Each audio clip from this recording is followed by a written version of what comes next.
Good evening, folks. Tonight I have a very special treat. This is a Mul-T-Lock C8 padlock. It is a very old one from the 1990s. This is before the interactive came out, and again, this is something that I found at the local market. Very interesting. This lady who's been duplicating keys in the Sekimei estate for 30 years, I think.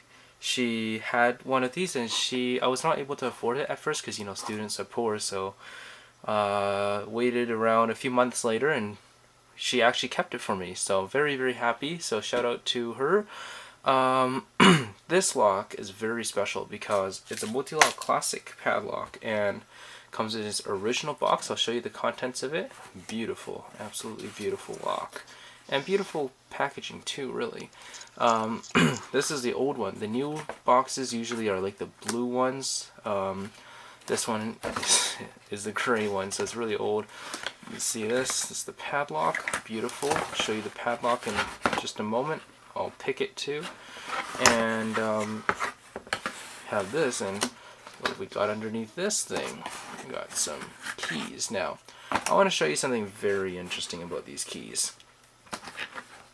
Now, these keys, it comes with 3 of them, and the reason why we can tell whether these keys are made before or after 1994 or 1995 around is because of this. Let's take a look at a modern day Mul-T-Lock key. Now, this one's really worn, but it is definitely a newer Mul-T-Lock key. This is what it looks like. You notice over here that this Mul-T-Lock classic key, it is stamped in there. You see? It's indented in there. Whereas the Mul-T-Lock classic keys from before that, you see they stick out. And they're not like bolded characters.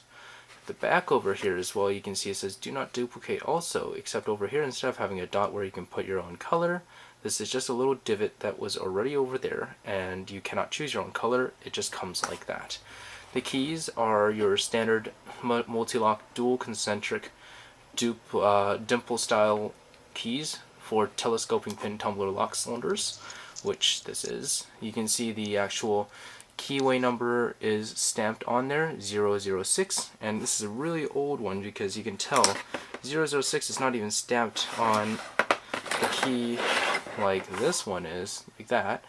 It is not stamped at the top, instead it is stamped more on the side of the key horizontally. Almost looks like someone had actually stamped it by hand. So we're going to go ahead and see what else is in here. It even comes with an instruction manual. So there's one in English.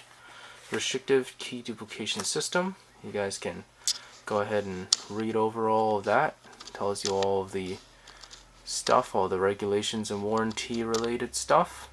I'm not going to go into that. You guys can read that yourself, screenshot it, pause it, or whatever. And this is really interesting. This is the key control card. Now, I'm not using this lock, so it's fine. You can copy the code whatever you want. This one says 006 DCACC 52144, so if you guys don't know, this is a keyway code, 006. So 0 indicates the position of the floating pin. In this case, it's 0 because there's none, and 06 is a keyway number, so that's why if you take a 206 key, you can put it partially into a 006, and you can take a 006 key and stick it into any 206 cylinder. And then usually there'd be, this one's, the newer ones would say C for classic, but usually if there's an alphabet after this, this would indicate the color of the floating pin, which there are 3 types. There is the blue, there is the gold, and the black. So the black one would have a concaved type floating pin. The gold one would be convex, and the blue one would be just flat, so it would just be 00. And then afterwards, this one you see it says DCACC, so D is the deepest outer cut, and A is the shallowest outer cut, and then afterwards 5 is the deepest inner cut, and 1 is the shallowest inner cut. On the back, as you can tell, it says 1990 Mul-T-Lock. This is likely around when this lock came out. I think it was probably sold around 1993, something like that, to the actual lady who sells locks and stuff like that, so it's really cool. It says order for keys, and just basically tells you exactly what this card is for. So really cool. This I'm not really sure what this number is. If you folks are Mul-T-Lock folks and you guys know about this, then please let me know. It would be great. So I'm gonna stop the video here, and we're gonna get on to picking this lock, and perhaps I might actually disassemble it just to show you exactly how this works. So please stay tuned for the next part.